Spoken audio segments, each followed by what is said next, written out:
Hello বন্ধুরা, উড়ান সিরিয়ালের আজকের এপিসোডে দেখানো হয়েছে সকালে মহারাজের কাছে দাবা খেলায় হেরে গিয়ে আবারও মহারাজের সঙ্গে দাবা খেলতে বসেছে, কেননা মহারাজকে হারাবে বলে।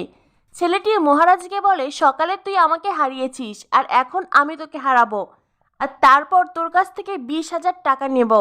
মহারাজ বলে, আর যদি আমি জিতে যাই তো? ছেলেটি বলে, যদি তুই জিতে যাস তাহলে তোর মুখে 20,000 টাকা ছুঁড়ে দেব। মহারাজ বলে, টাকা ছুঁড়ে দেওয়ার জিনিস নয়, সেটা মানুষের প্রয়োজনীয় জিনিস, তুই বরং নিজের অহংকারকে ছুঁড়ে দে, নইলে নিজের ট্যালেন্ট থাকা সত্ত্বেও বারবার তুই হেরে যাবি। ছেলেটি তখন মহারাজকে কষ্ট দিতে বলে, তুই তো শুধুমাত্র এই দাবা খেলাতেই জিতে গেছিস, আর জীবনের কোনখানে তুই জিততে পেরেছিস? হ্যাঁ। একথা শুনে মহারাজের মন খানিকটা খারাপ হয়ে যায়। মহারাজ বলে, আমি কেন জীবনের অন্য কোথাও জিততে পারিনি জানিস? তখন সকলেই বেশ উৎসুক হয়ে মহারাজের দিকে তাকিয়ে থাকে। মহারাজের বন্ধুরা বলে, বল না মহারাজ, বল না, আজ তোর মনের লুকিয়ে রাখা সমস্ত কথা আমাদেরকে বলে দে। কিন্তু মহারাজ বলে না। বন্ধুরা বলে, আমাদেরকে তুই কখনোই বলিসনি, একদিন দেখবি তোর মনের মানুষের কাছে তুই ঠিকই বলতে বাধ্য হবি। এরপরে দৃশ্য বদলায়। পূজারিনীর দোকানে একজন লোক এসে সকালে মন্দিরের ঘটনা জিজ্ঞাসা করে।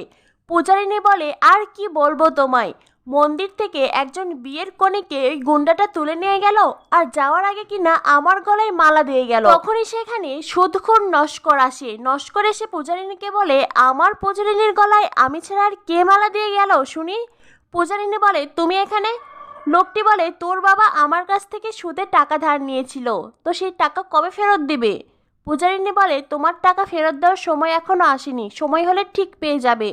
লোকটি বলে, তা সুদের টাকা নিতে আমি কি তোদের বাড়ি যাব?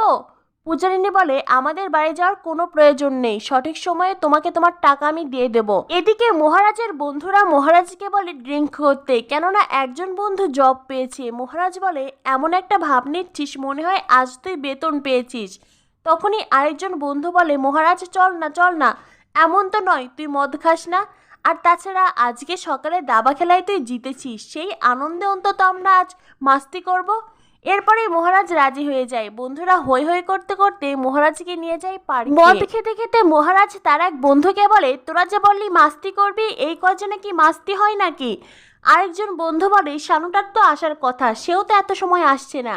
তখনই শানু কাঁদতে কাঁদতে সেখানে আসে। শানুর কান্না দেখে সকলে জিজ্ঞাসা করে, তোর কি হয়েছে? শানু বলে, আর বলিস না ভাই, 3 বছরের প্রেম আমাদের, আর তনু তনু আমাকে ছাড়া অন্য কাউকে বিয়ে করছে। বন্ধুরা বলে, কেন রে, তনু তোকে ছাড়া অন্য কাউকে বিয়ে করছে কেন? তুই কি করেছিস? শানু বলে, আর বলিস না, ওর বাবা খুব ভালো একটা পাত্র নিয়ে এসেছে ওর জন্য। মহারাজ বলে, ও আচ্ছা, প্রেম করবে তোর সঙ্গে আর বিয়ের বেলায় অন্য কারোর সঙ্গে? আমি তোকে বলেছিলাম না এইসব প্রেমে ঝামেলা আছে। এরপরেই বন্ধুরা সকলে মিলেই শানুকে মদ খাইয়ে দেয়, আর তারপরেই সকলে ফুল মেজাজে মাস্তি করতে করতে রাস্তায় হাঁটতে থাকে। মদ খেতে খেতে বন্ধুদের সঙ্গে হাঁটছে মহারাজ। তখনই দূরে মহারাজ দেখতে পায় রায় স্যার এদিকেই এগিয়ে আসছে। মহারাজ সেটা দেখে বন্ধুদেরকে সংযত হতে বলে, আর মদের বোতলগুলো লুকিয়ে রাখতে বলে। রায় স্যার মহারাজের সামনে এসে বলে, মহারাজ, এটা আমি কি দেখছি? তুই নিজের কবর নিজেই খুঁড়ছিস? তোর মতন একজন মেধাবী ছেলে কিনা আজ এই হাল?